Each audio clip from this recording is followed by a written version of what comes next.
this is a talk and reading from my, it's not a reading, I'm not going to read from my book. Okay, this is a thank talk God. about my book and an open Q&A. You can ask me anything. I have a brief slide presentation and then I'll just open it up, okay? So, a little bit about my background. Many of you probably know me because of my work at Apple. I was Apple's software evangelist. So my job was to convince people to write Mac software. After that, I became a writer and a speaker. I actually returned to Apple as Apple's chief evangelist. I left again to start a few more companies. Along the way, I've written 15 books. This is the 15th book. And today, I am chief evangelist of a company called Canva. It's an online graphics design service out of Sydney, Australia. So if any of you need to make graphics, look at Canva. I'm also Mercedes-Benz brand ambassador, so I'm one of the few people in the world other than Formula One drivers who gets paid to drive a Mercedes. It's a thankless job, but somebody has to do it. And finally, I'm an executive fellow for the University of California at Berkeley Haas School of Business. So that's the three things that I do. And this book, I'm 64 years old right now, so I figured that you really can't write a book about the wisdom and the stories and the lessons that you've learned in your 30s and 40s because you don't have it all yet and you may not have figured it all out. But if I wait any longer, I might forget the wisdom. So I'm trying to thread the needle between knowing it and forgetting it. So I had to write this thing now. I'm going to use some pictures to tell you some stories. This is kind of the flavor of the book. And as I said, we'll do Q&A, okay? So, the first thing I'm going to do is talk a little bit about my roots, as the case may be. And this is a picture of my father's generation and my grandparents' generation. So my father is the tallest guy in the picture, second from the left. And his parents are sitting in front of him. The woman in the kimono on the left is my aunt. The woman in the kimono to the right is my grandma. And I show you this story because the lesson that I learned, I'm third generation Japanese American, and the lesson that I learned is, change a losing game. My grandparents moved to Hawaii in order to cut sugar cane. They basically had no opportunities where they were in Japan, so they basically uprooted their whole family and moved to Hawaii. However, you could also make a case, this is back in the 1900s, that there was an involuntary draft in Japan, because Japan was trying to go all over and conquer China and everything. Mm-hmm. So you could make the case that I come from a family of draft dodgers, because they get the hell out of Japan. So if you had a choice between fighting in China or cutting sugarcane in Hawaii, that's kind of an easy choice. So the lesson I learned is, when things are that bad and there's just no opportunity, change your game. That's wisdom number one. This is a second picture. This is a picture of my parents. My father's in the middle, my mother's to the right, and that is Guy and Carmen Lombardo. Guy and Carmen Lombardo are big band co-leaders out of Canada. They're famous for New Year's Eve Old Lang Syne. And so I give you this picture because of the reason why I'm named Guy is Guy Lombardo. My father was a real big band music fan, and so he named me after Guy Lombardo, which I view as a positive because he could have named me Carmen Lombardo. So then my name would be Carmen Kawasaki, and between the two, between you and me, I'd take Guy all day long. So that's how I got my name. So that's kind of my roots in Hawaii and Japan, third generation Japanese American. Obviously, well, you could make the case I would not exist at all because my family was from Hiroshima, and I could be just a particle of dust right now. So that's the arc of my family. I want to talk to you a lot about my education because that really was a fantastically important factor in my life. So this is a picture of the elementary school that I went to. I came from a lower middle class part of Hawaii, Kalihi Elementary. Let's just say this is a tough part of Hawaii. Very diverse, not too many whites at all. there were Samoans, Hawaiians, Filipinos, Japanese, and Chinese. And it was just total mishmash. There were parts of this valley that you as a Japanese person would just not go. It wasn't safe. But I got to tell you, I had a great youth. It's very important for me to explain to you that this book is not an autobiography or memoir in the sense that it's usually meant, because I don't take myself that seriously. I mean, I don't think my life merits a memoir and autobiography. I mean, that's for Nelson Mandela or Barack Obama or Mother Teresa, not Guy Kawasaki. This book is not going to be made into a movie, okay? I come from humble lower class beginnings, but it's not like I have this great story of how my family got off the boat in New York with nothing, or we were airlifted in the last helicopter out of the U.S. Embassy from South Vietnam, and I had to overcome abuse and drug addiction, paralysis, and all this kind of stuff to be successful. I really had a great youth. I didn't know I was poor at the time, but we're kind of poor, but not the kind of poor that makes a movie poor, okay? So at Kali Elementary, there was a teacher named Trudy Akau, and she pulled my parents aside one day and said, you should take your son out of the public school system because the public school system is not challenging enough for him. And so they convinced my parents to take me out of the public school system of Hawaii and put me in the private school system of Hawaii. And without going from public to private, my life would be very, very different.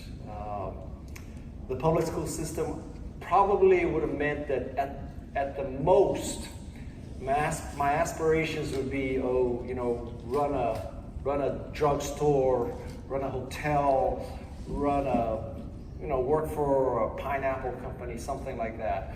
But it's because Trudy Akau told my parents to take me out of the public school system, put me in the private school system, which led to going to Stanford, which led to Apple, which the rest is history.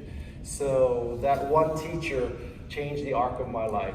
So if you're a teacher or a coach or a mentor, you might not realize the impact just something that small can have on a person's life, but it completely changed my life.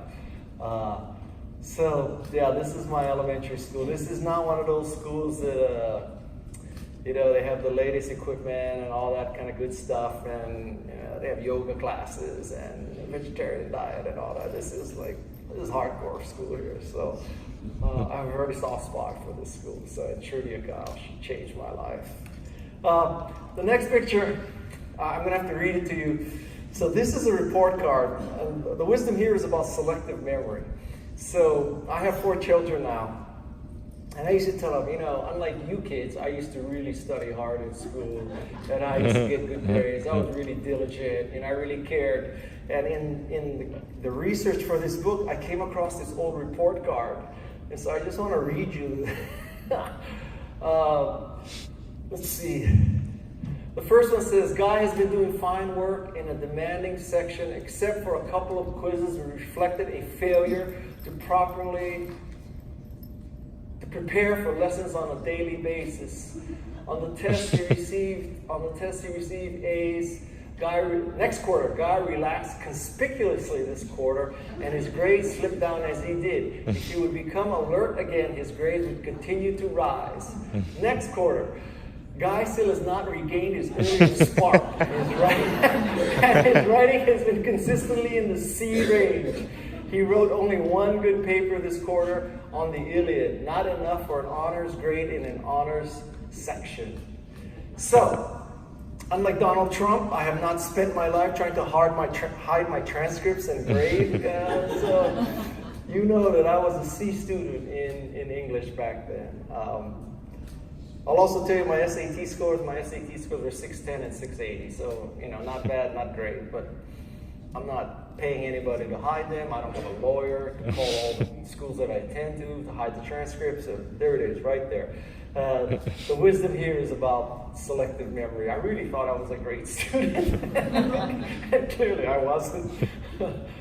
This is a picture of a school teacher at Iolani where I went. Iolani is the private school that my parents put me in.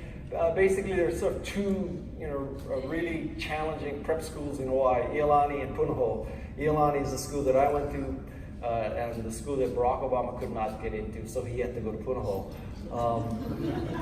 This is Harold Keebles. Harold Keebles was my AP English teacher, and he had a very, very challenging way of teaching English, which is you wrote essays, he marked all the mistakes you made, split infinitives, lack of a conjunction and a comma between independent clauses, all that kind of stuff.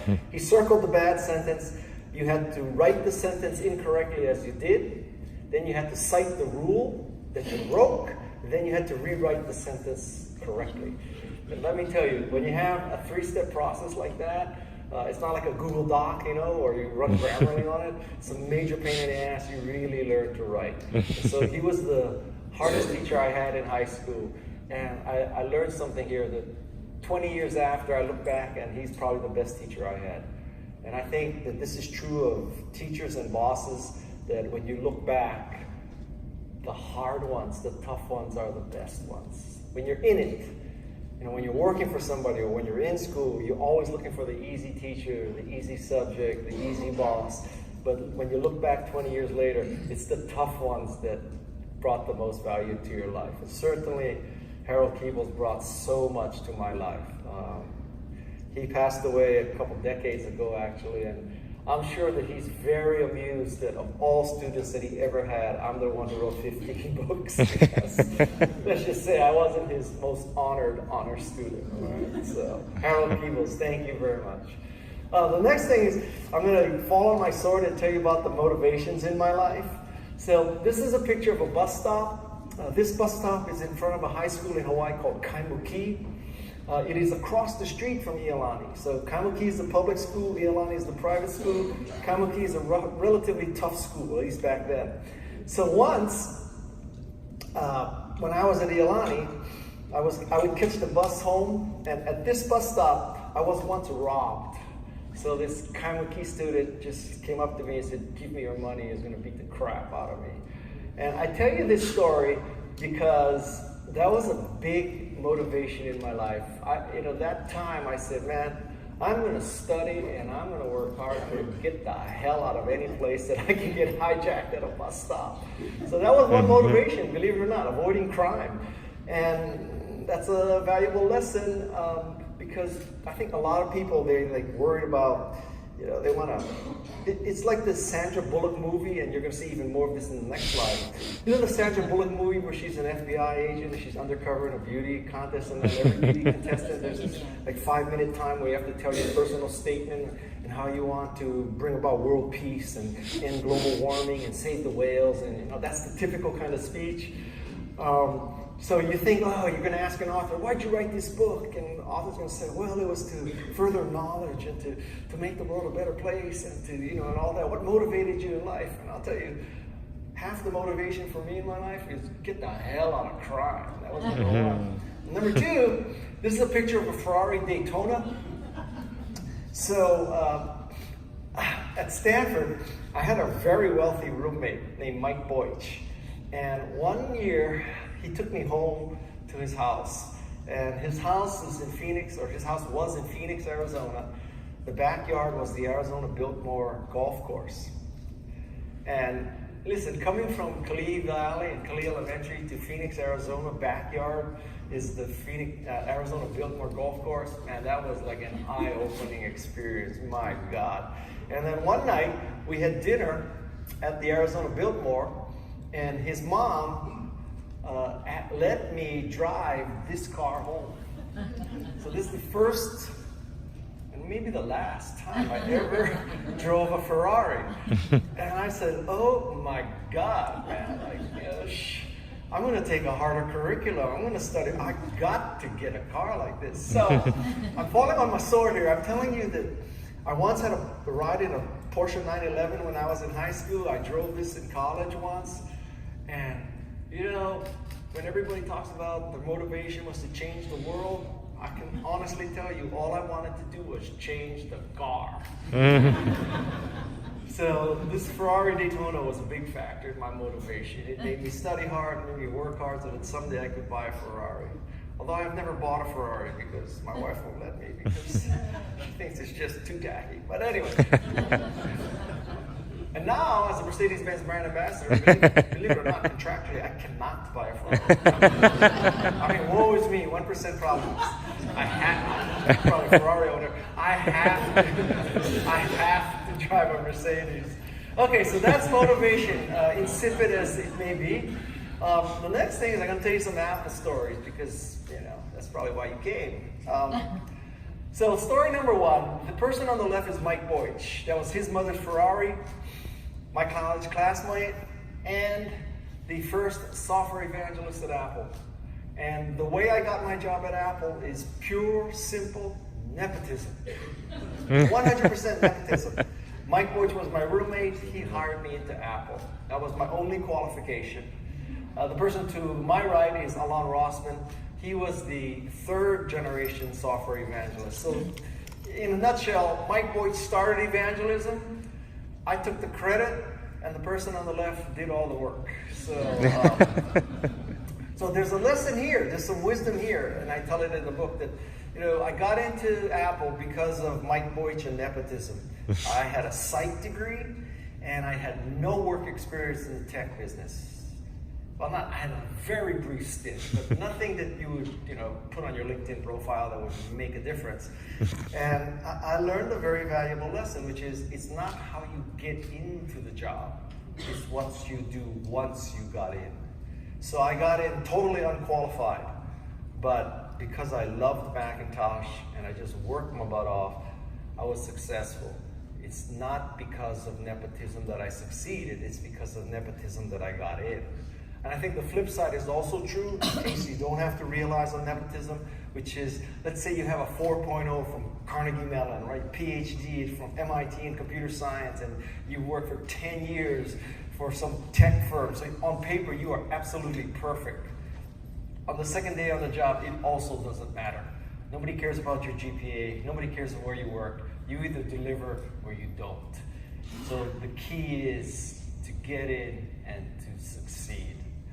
The next picture, this is a picture of the Macintosh division circa 1984. I'm in the upper left-hand corner of this picture. You cannot even see me.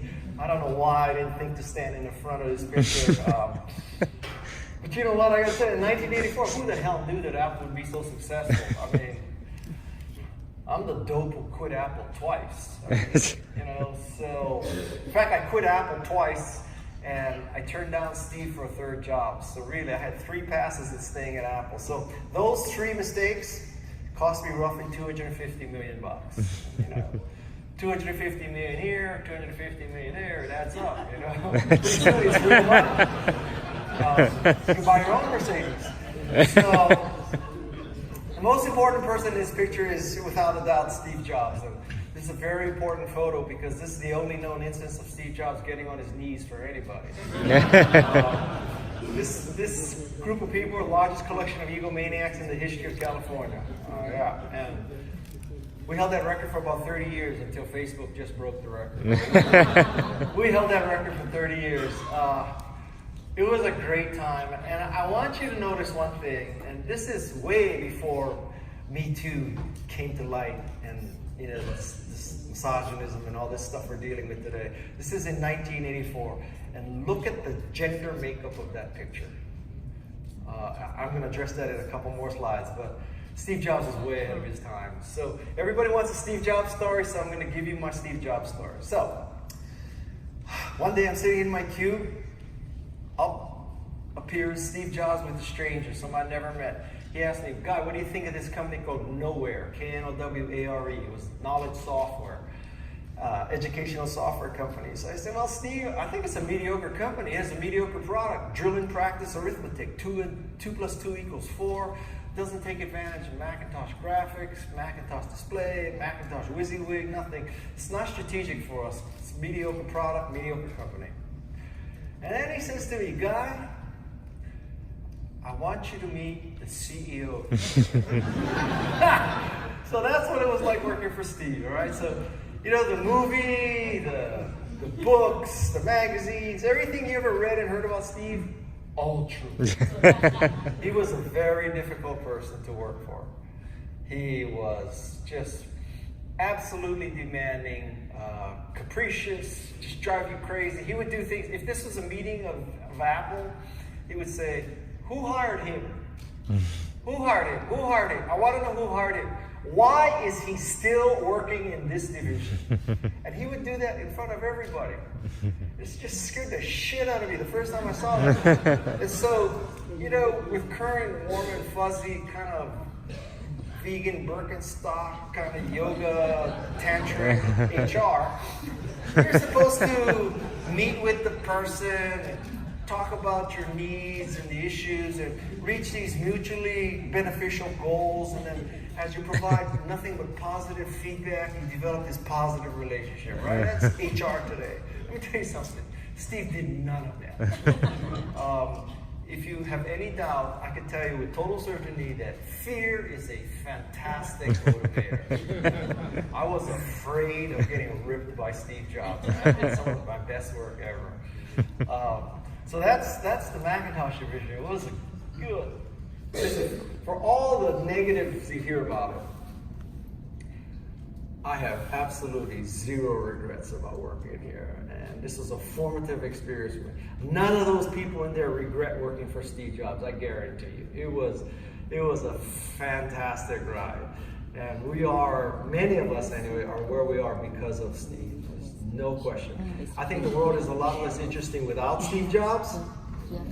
Having said that, I promise you, he's telling God what to do right now. And they're probably working on Universe 2.0. And if Steve Jobs is involved with Universe 2.0, let me tell you a few things about it. First of all, it's going to be late. Second, it's going to be expensive.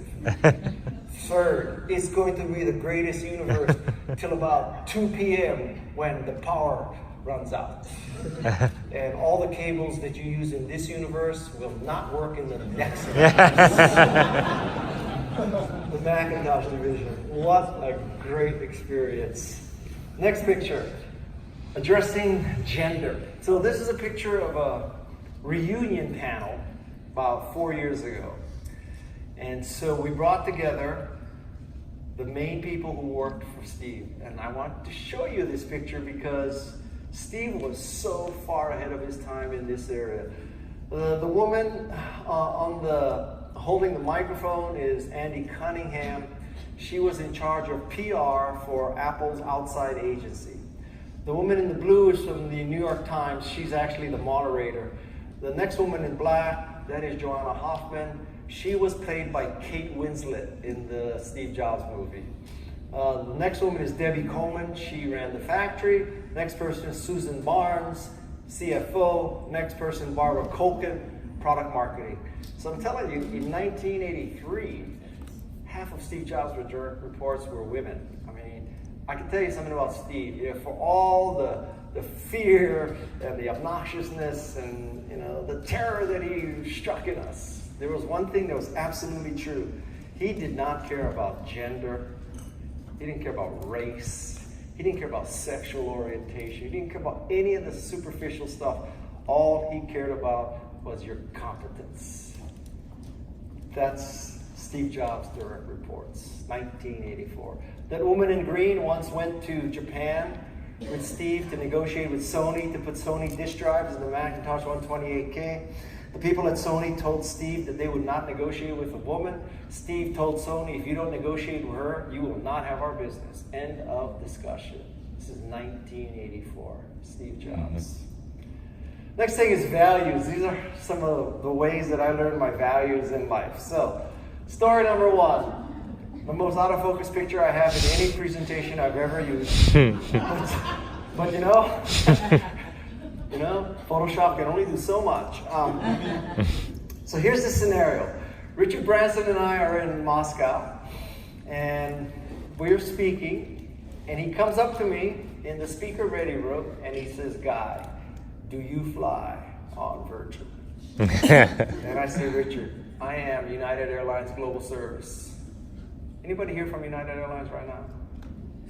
You are? Okay, let me tell you something. I didn't qualify for global service in 2019. You need to fix that. I don't know what the frick is going through your people's minds. Because, man, I fly a lot, and it's never my money. It's the host money, so it's always full boat first class. It cannot be that I don't generate enough revenue to be global service. That's an aside. So, please tweet that out. At United, how dare you take Guy off global service? What's wrong with you? Anyway, so he says, do you fly Virgin? I say, Richard, I'm United Global Service. I can't risk that. And when I said that, this is what he did. He got down on his knees and he started polishing my shoes. I never saw Steve Jobs get down on his knees and polish anybody's shoes, okay? And I learned something that day. I said, Richard Branson freaking owns an island, a night billionaire. He can get down on his knees. And that's humility. That's why he is who he is. This is a very valuable lesson. Now, the reason why this picture is so freaking out of focus is because I was using a DSLR back then, and I had the focus set to manual. And so this moment happened, and I handed this camera to someone, and I said, shoot the picture, and that's what they got. But what can I say? Next picture. All right, so this is me in front of a house on Union Street. 2820 Union Street in San Francisco, California. If you're familiar with San Francisco Union Street, this is where Union Street dead ends into the Presidio. Let's just say it is a really nice area, okay? Like the Gettys live around here. Okay, so one day I'm outside and I'm cutting this hedge. And this woman, older white woman, comes up to me and says, do you do lawns? And I said, oh, you know, I'm Japanese, so you think I'm the yard man, right? No. It's just, you do such a great job on your bougainvilleas. I'd like to know if you do lawns, too. So there's some wisdom right there about racial profiling and making assumptions. But wait, the story gets better. A couple weeks later, my father comes from Hawaii. He's second generation, I'm third generation. Served in the U.S. Army, you know, more American than Americans, right? And I tell him this story, and I fully expect him to just go off on her, right? How dare this woman ask my son if you're the yard man? You went to Stanford, you work for Apple, you've written 7 books, and she thinks you're the freaking yard man? Not at all. This is what my father says to me. He says, you know, son, on Union Street, Japanese guy cutting the hedge. Most likely, you were the yard man. So get over it. That was a pivotal moment in my life because he was basically telling me, don't look for problems where they don't exist. Give people the benefit of the doubt. Don't take everything personally. Don't look for problems. And that lesson stuck with me the rest of my life. It takes a lot to upset me because of this experience cutting a bougainvillea hedge. Next picture. This is Mark Benioff. Mark Benioff, when he was a freshman at USC, had a summer internship in my department at Apple. I basically gave him a job writing programs in assembly language at Apple in his freshman year of USC. Fast forward a few decades, and Mark Benioff is the founder and CEO of Salesforce.com. So Mark Benioff, the intern, became Mark Benioff the man, right? Giving hundreds of millions of dollars to hospitals, running one of the most successful companies, building the tallest building in San Francisco. And the value I learned of this is that when my son had graduated from college a few years ago, out of the blue, I sent an email to Mark. I said, Mark, I hope you remember me. My son is interested in working at Salesforce. Can you help him? And you know what? In less than an hour, the magic happened. He had an interview, he had everything set up. Mark Benioff did not have to do that. I was surprised he even remembered who the hell I was. This is humility. Mark Benioff is the man. And because I know none of you will spread this story out, I'll tell you a better story. So, I don't know if you've ever seen Mark Benioff live, but let's just say he's a big white guy, okay? You wouldn't say he has anorexia. So anyway, So when we were at Apple, he's from Hillsboro, and also a very wealthy part of the Bay Area. So because he was this big, white, kind of pasty guy in his college days, and he was from Hillsboro, we used to call him the Hillsboro Doughboy, after the Pillsbury Doughboy. So the Hillsboro Doughboy became Mark Benioff's CEO and founder of Salesforce. There's another lesson there, like be nice to your interns. You just never know who your intern will turn out to be. Another value for you. I'll talk to you a little bit about some inspiration that I've had. So this book changed my life. This book is a book called If You Want to Write by Brenda Hewlett, writing instructor, University of Minnesota. The essence of this book is if you want to write, write. Don't listen to self-doubt. Don't listen to external doubt. Don't listen to people telling you you can't write a book because you don't have a PhD in English.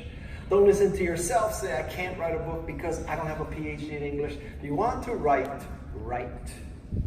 This is a really great book. This book also changed my life. My wife gave this book to me. And now, many of you may not be writers, but you may be photographers, you may be videographers, you may be programmers, you may be entrepreneurs. Just substitute whatever verb you do for the verb write, and this book will work for you. When an author tells you to read somebody else's book, it's the highest form of praise, okay? You should all read this book. So that's one inspiration. Second inspiration, this is the day that I met the co-founders of Canva.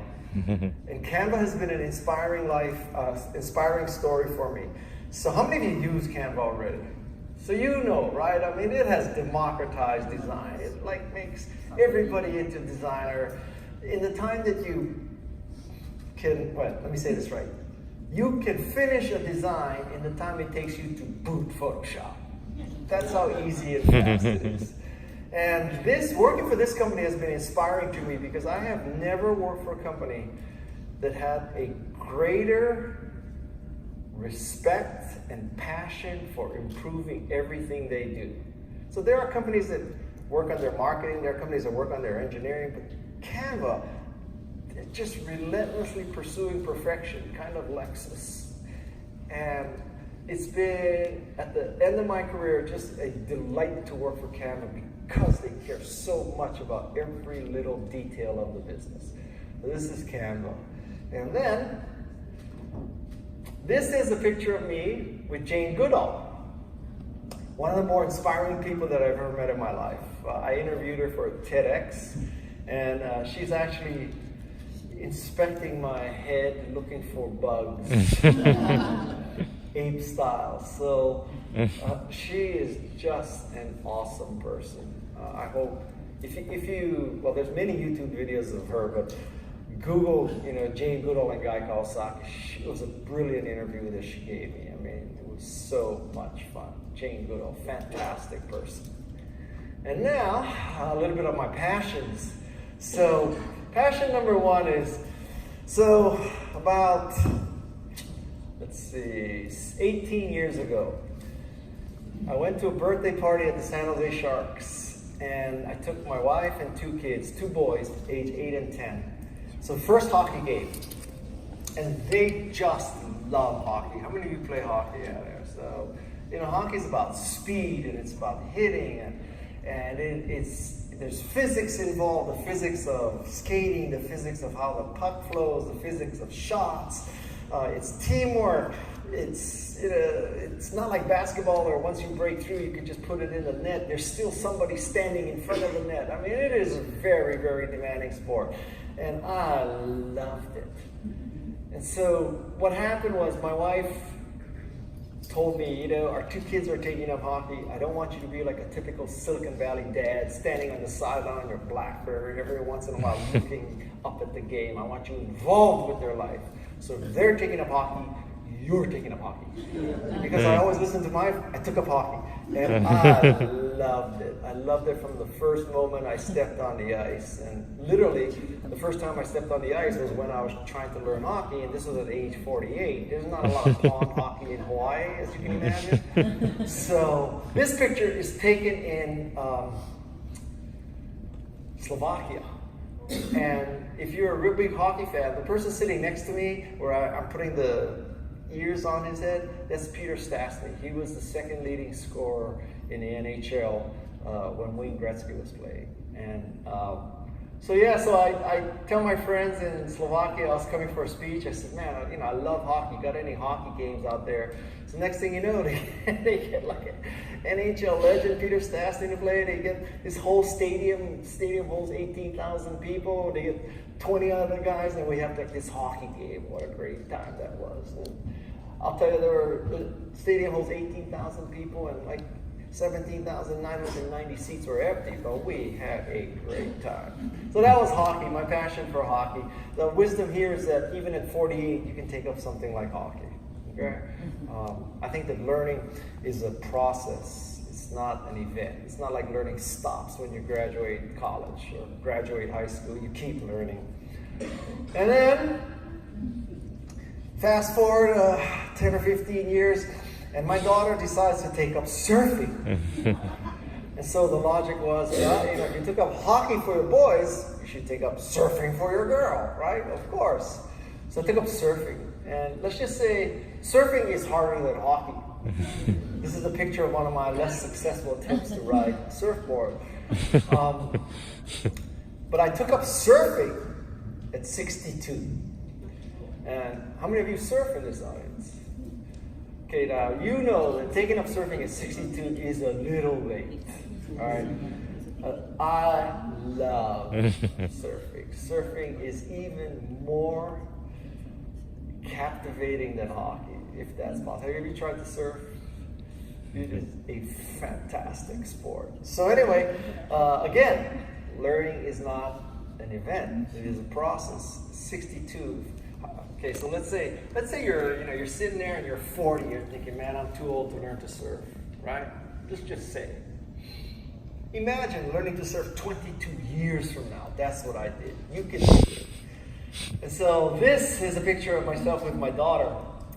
And I have to tell you, of all the things that I do in my life, everything in my life, my greatest joy is surfing with my kids. There is no better feeling. And sometimes, because all four of them surf, it's four of them with me in the water. And in a perfect world, I would go out surfing with my four kids. I would catch a wave. I would have a heart attack and die right there. That would be the way to go. That would be the way to go. I could pick how I go. That would be it. Now I'm going to tell you some funny stuff. By the way, all of these things are in the book, so maybe you don't need to buy the book now. But anyway, so all of these are in the book. So this is on the right. That is, guess who? Anybody know? That is Robert Kiyosaki. And funny story, this happened yesterday, what I'm about to tell you, but it happens every conference that I go to. So, yesterday and last year, I'm sitting there, or you might think I only have one shirt now, but I have multiple. I have multiple of these shirts, okay? I don't think I'm, So anyway, Robert Kiyosaki is the author of Rich Dad, Poor Dad. Okay? So I'm telling you, every day, practically, somebody comes up to me and says, your book changed my life. Your book changed my life. I was lost. I didn't have any motivation. I didn't know what to do. And I read your book, and it changed my life. And I said to them, which book? Because I've written 15. And they say, Rich Dad. And I just freaking want to cry every day. It happens all the time. I promise you. So I just want to show you that now you can see Kiyosaki and Kawasaki in one picture. We are different people. Poor dad on the left, rich dad on the right. And this may be the best story in the book of all. So One day, this is when I had a Porsche. I stop at a light in Menlo Park, California. I'm in a Porsche. I look over to my left, and there's a car with 4 teenage girls. And they're looking at me, they're making eye contact, they're laughing, and they're giggling, and I'm sitting there just happy as a clam. Guy, you have truly arrived. You know? Like, Justin Bieber has nothing on me. Right? They know you from your writing, your speaking, your work at Apple, your work as a startup entrepreneur. You truly arrived. Even teenage girls know who you are. The girl in the front seat leans out, makes this motion, roll down the window. Clearly not a Porsche owner, because you don't roll down a Porsche. Press a button. But anyway, give her the benefit of the doubt. I put down the window. She leans out and she says to me, "Are you Jackie Chan?" Oh my God. All I could do was laugh. I flashed back to the Bougainvillea. I said, don't get angry. Don't get upset. Take the high road. All I could do is laugh. And so I want to tell you that ever since that day, it has been one of my motivations that someday Jackie Chan is in his Bentley, or his Rolls, or his S-Class, or his Maybach, or his 7 Series, or his A8, whatever it is. And some teenage girl in Hong Kong asks him to roll down his window. He does, and she says to him, "Are you Guy Kawasaki?" And that's the wisdom of my life in the book Wise Guy. Thank you very much.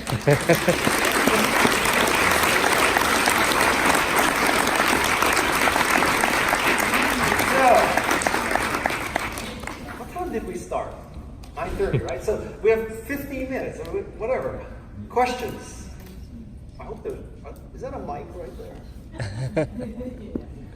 Is it? They are? Okay, come on, let's ask questions.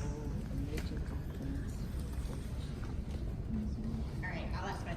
So I know you really like to take photos and stuff. What are you using now? Are you only on your phone, or do you actually carry a DSLR or something? Yeah, so I lead a schizophrenic photo existence. So I use an iPhone, right? I'm taking the time lapse right here. I also have a Sony A9, and I also have a GoPro Hero 7. And so depending what mood, what commitment, for this trip, I'm going from Austin to Philadelphia to Boston to New York. I didn't feel like carrying a A9. I thought about bringing the GoPro, but I don't think I'm going to go underwater anytime in this trip. So I just have my iPhone. Yeah. Yes. Hi, my name is Mike. I have a tech company here in Austin, about 20 people, one office in Europe, one in Austin. European Union last night announced that all U.S. citizens will require a visa starting 2021. To travel in Europe. To travel to Europe. Right. This was less than 24 hours ago. What do you think of that? What do you think that this will change the dynamic of tech? Yeah, so I think that is sheer stupidity and lunacy, but it's our fault, not the EU's. Right. I mean, we fired the first shot. So, don't even get me started on Trump, okay? If you want to see me get started on Trump, today at 3:30, I'm interviewing Mazie Hirono, U.S. Senator on the Judiciary Committee, on the Brett Kavanaugh Committee, 3:30 in the Hilton. So it's a one-on-one between me and Mazie. Let's just say that it's going to be interesting. I think that immigrants have made America.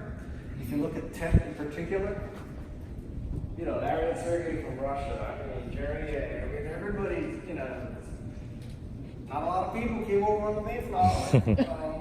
So I think we're blowing it. I think we're handing China to Canada for the next century. We're just basically saying to the world, oh yeah, don't send us your best and brightest anymore. We're gonna make, we're gonna make America great again by going back to coal. Here's the future of America. Being coal. Right. And so we're blowing it. We're totally, unequivocally blowing it. I know people who at the third year of their visa, you know, there's like lottery, you're either in or out, and if you're out, you gotta move in 2 weeks. Absolutely patently ridiculous. If I was president, man, I would just say, come on down, man. You smart people, come on now. We're gonna cause a brain drain in the whole world. You wanna work, you wanna start a company, America is the place to be. But that's why I was never get elected. I can't take the pay cut anyway. So that's how I feel. You wanna know how I really feel? Oh, that's how I feel. One last question. You worked very closely with Steve Jobs. What do you think Steve would think about President Donald Trump? Oh God, I don't even want to know. I mean, you know, I don't know what his political leanings were, but he was very smart. Steve Jobs, very smart. So you can guess what he did. Thank you. Yes. Much less serious question. So, in the movie Steve Jobs, there's the scene where he gets the article that you wrote, prognosticating what he was going to do. I always want to ask you, did you have an inside clue to what he was going to do, and that's why you put it out, or how did that all happen? So in the Steve Jobs movie, there's a period, there's a point where Joanna Hoffman, i.e. Kate Winslet, says, Steve, Guy Kawasaki wrote this about how you're coming back to Apple and all this, right? That column was written purely parody, pure funny, pure like you know, what was the most unlikely thing to happen? Let's write an April Fool's story, and it happened. So there was no wisdom or anything. It was just, you know. Sometimes you stand by the side of a river and the Peking duck flies into your mouth. How's it going? We actually met at Condo. Sony Condo? Yeah, I mentioned you there. Tell Sony I mentioned you ain't up. Yeah. So I kind of defined my career around evangelism. About evangelism in general for products. So I have a consulting firm. We do Microsoft, so we have a bunch of the big tech companies. It's in a world where metrics and like KPIs are a big thing. Like how do you, how you evangelize products? Do you guys tie that? What is kind of your thoughts on how you define success? I just fall in love with stuff and hope that I'm not the only nutcase who fall in love with too. I mean, an even more general question is, how do you pick a startup? Or how do you pick a product to start with a startup? And I think the richest vein is you build the product that you want to use and just hope you're not the only nutcase who wants to use it. So, Stephen Woz built a personal computer. There was no proof of a market for personal computers. There was no proof that it would be necessary to have a search engine based on the number of inbound links. And there was no proof that Jerry and David should have built a website which was a directory of the web that became Yahoo. In each case, I think they built what they wanted to use, and hallelujah, more than they wanted to use it. So if you want to start a company, that's the richest vein. Now, I'm not telling you it's a guarantee, but I think it's much more guaranteed than so-called market research. Okay. Yeah. Hi guys, thanks for being here today. I want to ask you about your perspective on tech startups outside of Silicon Valley. We're in a new category that we believe is winner takes all. And we read a ton about blitzscaling and Silicon Valley pumping tons of cash into blowing up a company or destroying it. One of the two. So I got to tell you, so I don't think Silicon Valley has a monopoly on innovation, entrepreneurship, capacity, anything like that. We have a monopoly on egomania, but so I think, there are advantages to being in Silicon Valley, right? Just the expectations, the forgiveness of failure, just the whole area is attuned to starting up companies. That's the good side. The bad side is there's horrendous competition.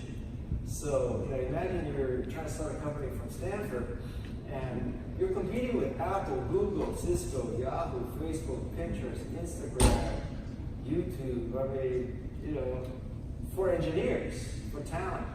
So the good news is, everything is there. The bad news is, everything is there and everybody's competing for it. So I think if you're an entrepreneur, you always have to view the world as half full. So if you're in Silicon Valley, you say, look, I'm right where everybody is, all the action, all that. If you're not in Silicon Valley, you say, I'm not in the middle of all that competition. I'm sitting here in Austin, in a better lifestyle, lower standard of living. everybody has fast internet access. What difference does it make whether you're in Austin or Silicon Valley?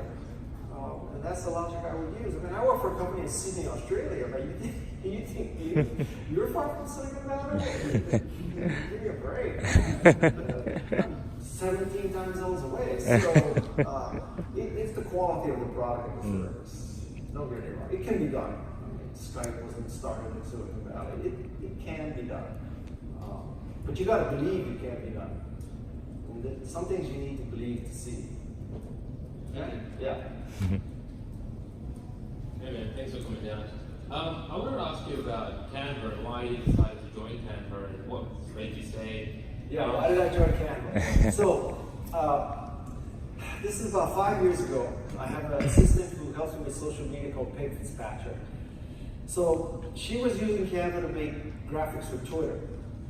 One day, a tweet comes from Canva saying, Guy, we noticed you're using Canva. Can we talk? Can we work together? Anything like that. Nice. So I turned to Peggy. I said, Peggy, is this the company you use? She goes, yeah. I said, is this the thing that's making our graphics? Yeah. You like? Yeah. Should I help them? Yeah. And then 2 weeks later, they were in my office, and the rest is history. So I wasn't looking for a job. I really didn't know who Canva was. And if it wasn't for Peggy, I would have never said yes. I would have never entertained anything. And the lesson there is, when the person who's really doing the work tells you something is good, you should listen.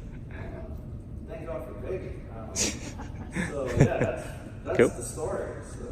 Awesome. Have you been to any of their yoga classes? I'm sorry? Have you been to their yoga classes at Canva? Yoga classes?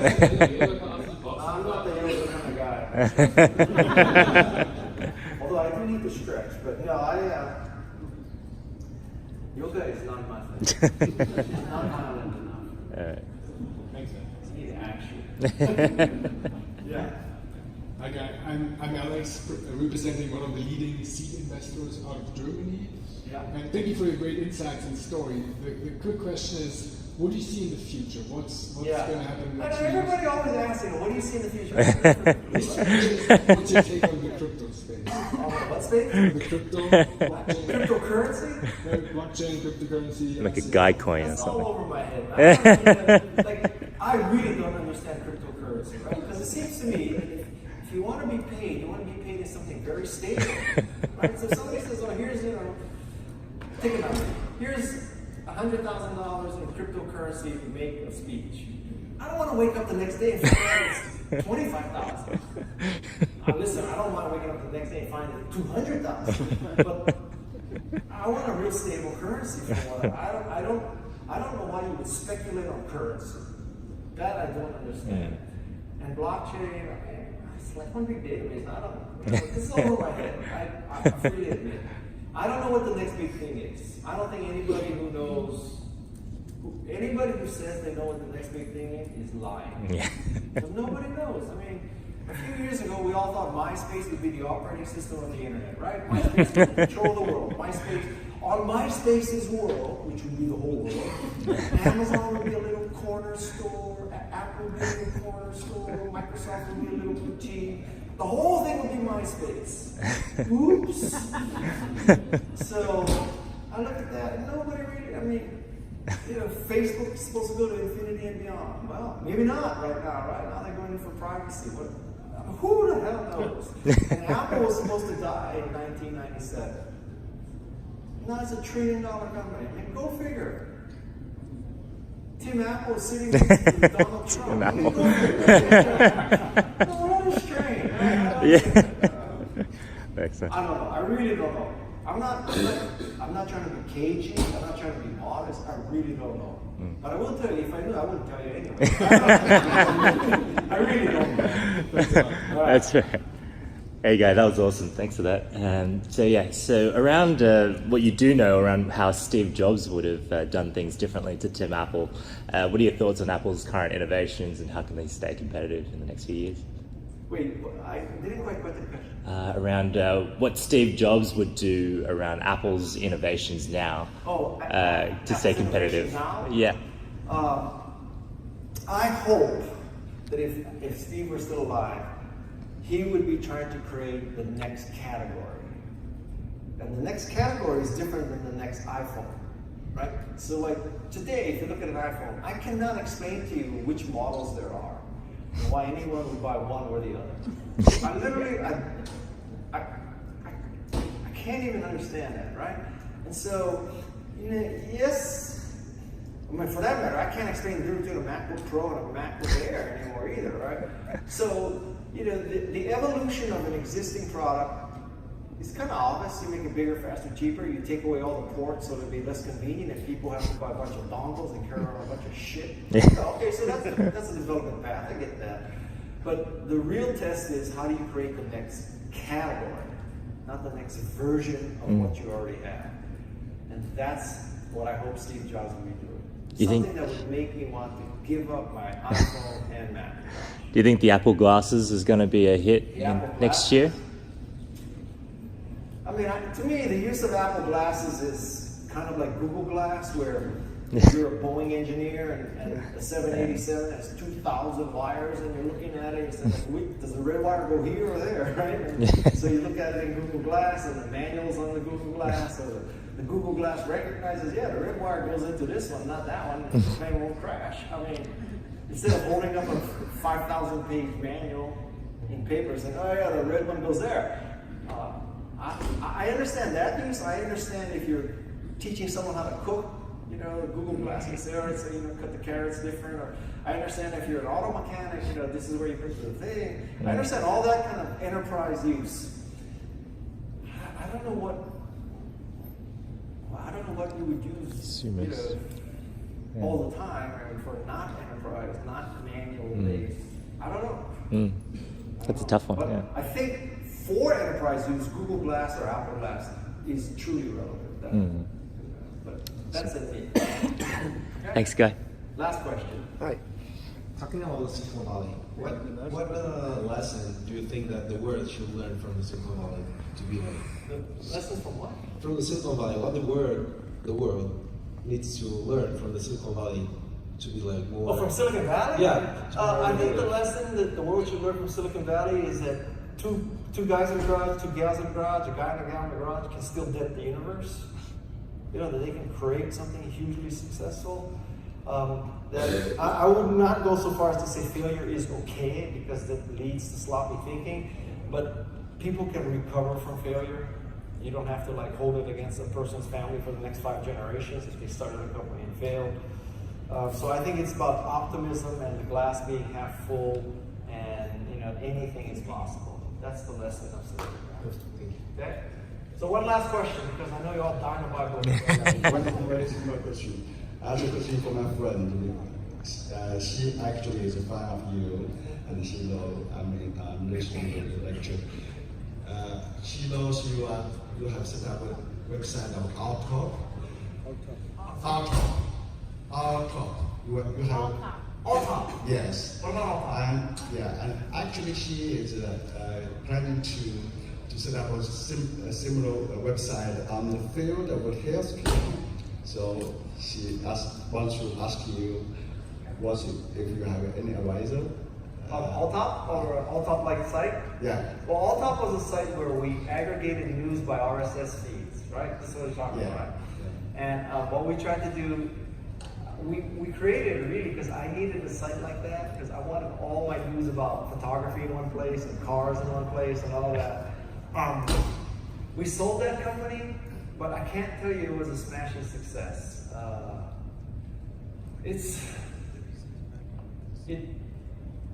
I don't know why either. We just couldn't get enough people to use it as the center of their universe, you know, for news. And like right now, I use Smart News as the center of my universe. Smart News, Apple News, and Google News. And so some of it is because I think not that many people use RSS feeds anymore. And, you know, Altalk was RSS feed centric. And how many of you use RSS feeds? That's you know, 2 people out of 50. Yeah. So I think that there lies the problem. So actually, she wants to set up a similar kind of website in the field of healthcare. You know, so do you have any advisor for that? No, you know what? You know what the problem is, that all these speakers, they're geared towards the audience, not the speaker, so I have a very, and I'm getting old, I have a very hard time understanding what you're saying, so that's, you can catch me afterwards, because I really, it's because of the acoustics of this room. It would be better if I were out there. Okay, I'm sorry, so just catch me. I'm going to be either signing or here or signing, okay? So anyway, thank you very much.